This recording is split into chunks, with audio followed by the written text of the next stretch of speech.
แซ่บดีละแซ่บดีแล้วเลยกินน้ำกันนะทุกคนอาหารบอกินอาหารบอซะน้อยแซ่บบอลูกกินอิ่มเด้อพอกันได้เหยียบกินแล้วอันนี้อาหารเจตัวนี้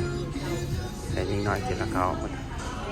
ตอนนี้ไอ้ซาน่าก็พอลอยน้ำอยู่อันนั้นนิวยอร์กแล้วลูกนะลาสเวกัสอยู่นิวยอร์กเด้อคอยเด้อลงไปลอยพอเบิ้งปีหน้ามาแต่ลอยไปดูลอยไปโอ้บุญลอยซะน้อยนะปึ๊บโอ้ลอยกลับมาลูกลอยกลับมาไอ้ซาน่าลอยกลับมาลูกซาน่าลอยกลับมาโอ้หมดลงคุณอามาลอยมาโอ้ลอยมาลอยมาลูกลอยมาโอ้ยซาน่ามุดอีกเลยมุดมาอย่างไวทางนั้นลุงเนาะสบายดีมาดูทางเด้อยังมองกินก่อนกำลังเดินทางไปเด้อลามาดิเรียบร้อยมาเลาะตลาดมาลูกเลาะกระเป๋าลุยเนาะเราพุงชีก็มีลุยสวิตตอนก็มีว้ายมีแต่เลาะบอลขักได้เนาะใส่เนาะขักไว้โอ้ขักเราหน่อยเนาะมาฮอดแล้วบ่ลูกเราตลาดขักบอต้นหยังลูกต้นหยังต้นไม้งาฮอดลาบดาทั้งหลายโอ้ขักเราของเจ้าเนาะฮอดแล้วขักเนาะขักมีฮอดนี่แล้วเด้อนี่เด้อโอ้ขักเห็นบ่โอ้มวนเนาะพากันขี่รถไฟกันได้บ่นี่เด้ออ๋อขึ้นรถไฟกันเด้อพาสนอยน้องย่อยขึ้นรถไฟกันเด้อขึ้นแล้วพบไปยังแล้วเขาก็จะขึ้นแล้วเด้อนี่เด้อสนอยอยู่นี่สนอยอยู่นั่นหมดแล้วเข้าไปมาแล้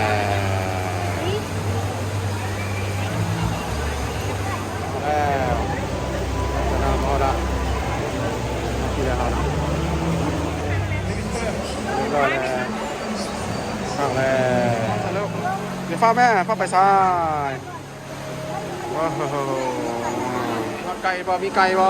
โอ้ครับแท้เห็นไก่เรียบร้อยแล้วไก่แล้วไปเห็นไก่งามเนาะไก่เนาะได้เห็นไก่แล้วก็ดีใจแล้วได้ไก่โอ้อันนี้ทางพึ่งตัวนี้นะข้างหลังนี่นะ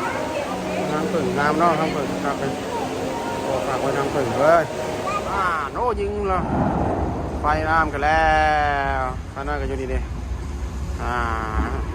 ยิงกันแล้วน้ำเปิดขากเนาะ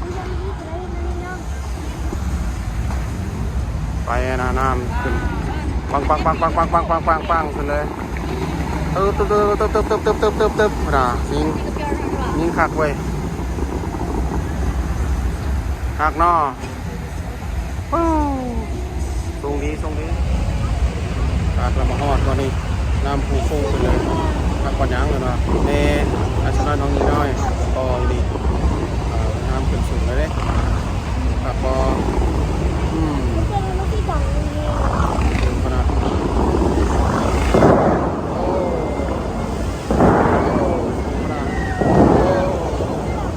โอ้ดังแห้งกันเลย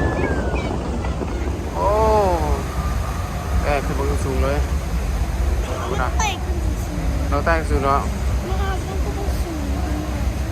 มันก็อยากสูงนี่แล้วเว้ยสูงงามดีเนาะโอ้